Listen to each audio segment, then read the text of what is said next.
Big Ma's hands so tender and strong. Big Ma's hands can't do you no wrong. Big Ma's hands got a hold on me. Big Ma's hands, oh Big Ma's hands. When I arrived back in Columbus in 1992, I was beginning my work on my family history and genealogy. My grandmother was still alive at that time, my mother's mother. And it was something strange that her memory was still so sharp that she was able to give information. I found out later that she had actually had a conversation with one of my cousins about 4 years before, in 1986, about 6 years before. And she had so much information. I was not able to ascertain whether or not there were other conversations between this cousin and my grandmother. But there was a lot of information in that first interview that he did with her. So I'm going to share some of that with you so that you can see the perspective from a woman born in 1907, lived to be 90 years old, and remembered as much as she did. The gentleman conducting the interview is named James Walker. We call him Jim Walker. I think by the counting of the old folks, he would be my fifth cousin. They knew that stuff. Kind of hard for me to keep it all together. But I was fortunate enough to meet James at a family reunion in Chicago some years ago. And he gave me this interview that he had done with my grandmother these years ago. So once again, the narrator, the interviewer is Jim Walker. And so that made, we called him brother. That made brother my second cousin. And that make you my third cousin. I'm 79 years old. Oh, okay. And, yeah, well, now who was your father? my father was John Robinson, but my mother was a Brownrigg. So was your great-grandmother was a Brownrigg, right. You know. Your grandmother's mother was a Brownrigg, too. Ella was.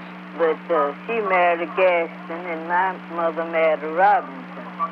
Okay. But that John Henry? the roots come from the Brownriggs and the Tabbs. And my grandmother was a Tabb, and she married a Brownrigg. That was Her name was Elsie. Well, I just want basic information about about the family as far back as you can remember. Yeah. I'm interested in the Brownriggs side because that's the side that we share in common. Yeah. Brownriggs, appreciative. I've seen the census records with Gregory, his Gregory Brownrigg and Elsie Brownriggs. Elsie Tabb. She was an Elsie Tabb Brownrigg. Tabb? Yeah, Tabb was her maiden name. Oh, I thought it was Robinson. She was not a Robinson? No, that was my mother. Oh. It was a Robinson, but your grandmother's grandmother was a Tabb. I see. Okay. Well, she was an Elsie Tabb. Right, I didn't know that. Yeah, she was a Tabb. See where the Robinson come in. My mother married a Robinson, and your mother's mama married a Gaston. Right. Now, I don't know too much about the Gastons, but okay. Now I know they live not too far from the Robinsons. Yeah. Well, see. Do you know where the Brownriggs came from? Well, now, my grandfather was a slave, and he came from was it up it was up there in North Carolina, somewhere close to Virginia. But he was sold as a slave in Virginia. I see. And this white man that bought him, he was a Captain Madeline Bailey, Captain Brownrigg. Captain Brownrigg was his name? Captain Brownrigg bought my grandfather. And he brought him to Columbus.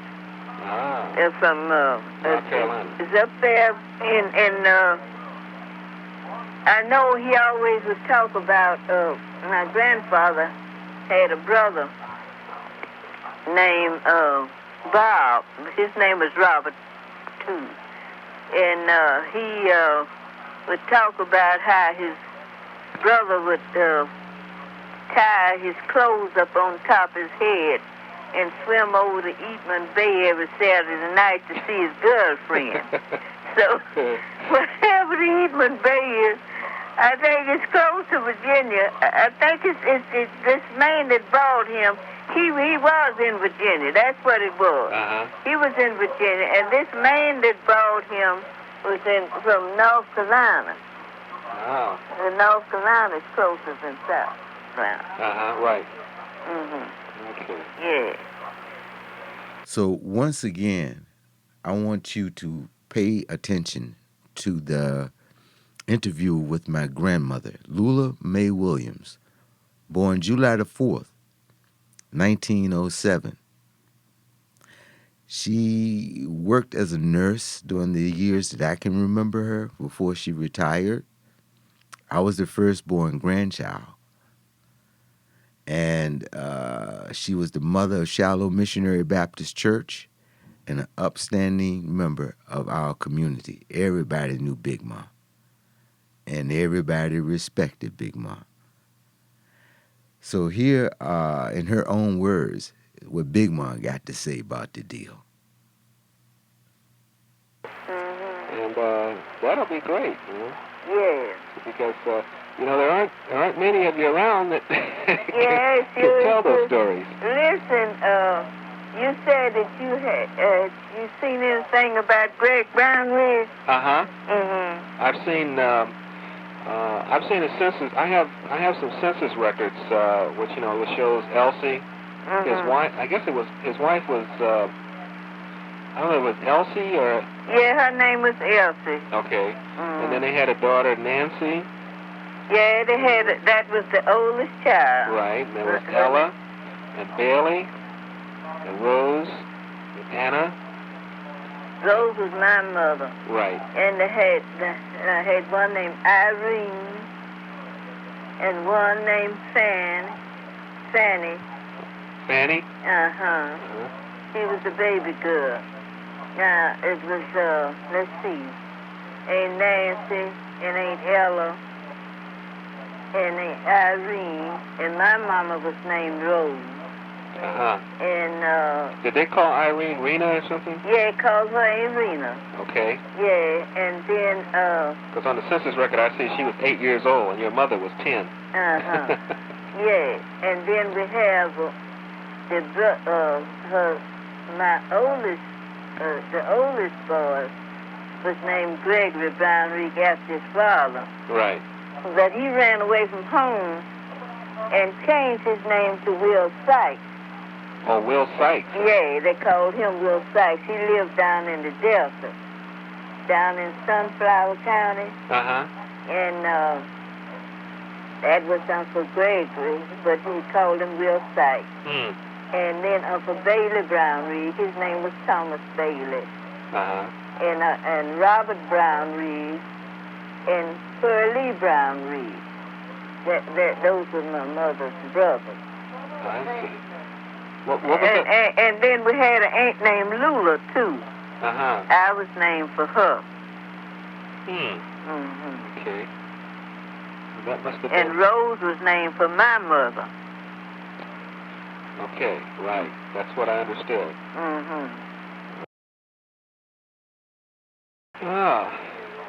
Okay. And then, there was So, and did Elsie come? Was Elsie also a slave? No, none of their children was born.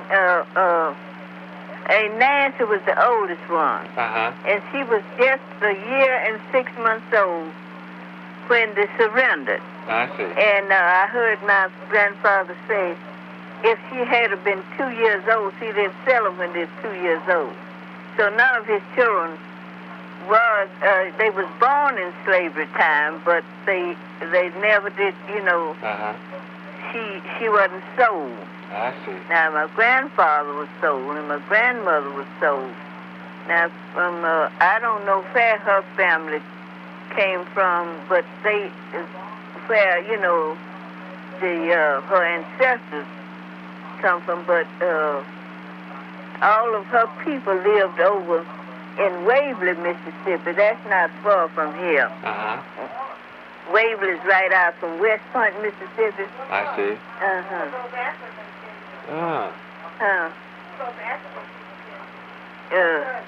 Oh yeah, my grandmother. She was a Gandy. I mean, she was related to the Gandys, and the Gandys, when they surrendered, now her mother was a Gandy, but she married a Tabb. And the Gandys, when after they surrendered, the Gandys went back to Africa.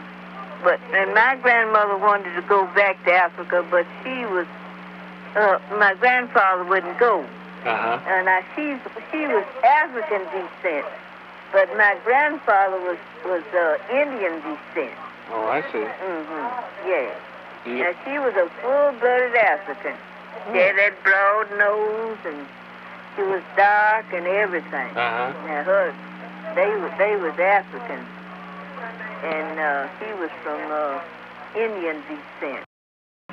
And his father was related to the Gandys, and he have a paper on. They came from Liberia. That's where my grandmother and them came from Liberia. Okay. They was brought from Liberia and was sold as slaves. And one was named Irene Gandy, and her brother was named George Gandy. Now they were, I don't know whether they're still living or not, but I remember when I was in the 8th grade, and that's been a long time ago because I've been out of school 61 years. She was here from Liberia, and she didn't, she stayed until October, and she said it was too cold here for her, so she had to go back to Africa. Okay. You know, I would appreciate hearing that information because those are things that I can't get, you know, from any place else. And I would enjoy hearing those stories. Yeah. And if you have the time, I would certainly like to hear them. Yeah, well, it would be a pleasure for me to give you as much information as I can because there's so few people that don't, you know, pay things like that no attention. You know, some of them don't want to know. Don't want nobody to know that they come from this thing and that place. Yeah. You know. But those are your roots. That's right. I want to know. Yeah, I got a lot of information and send it to you. Okay.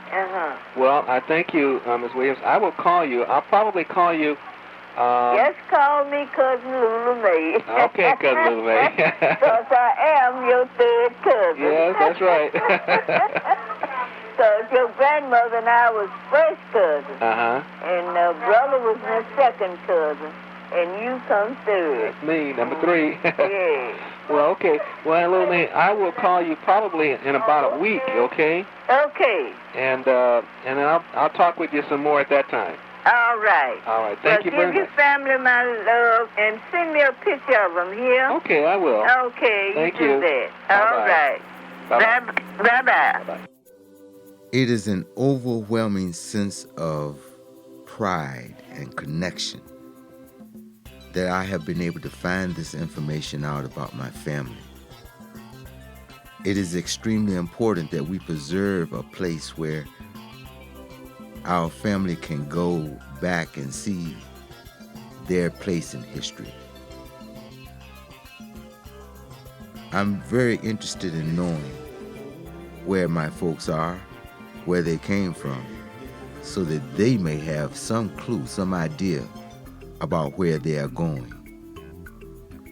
Of course, we have had people who have lived their whole lives in Columbus, and they didn't even know this history.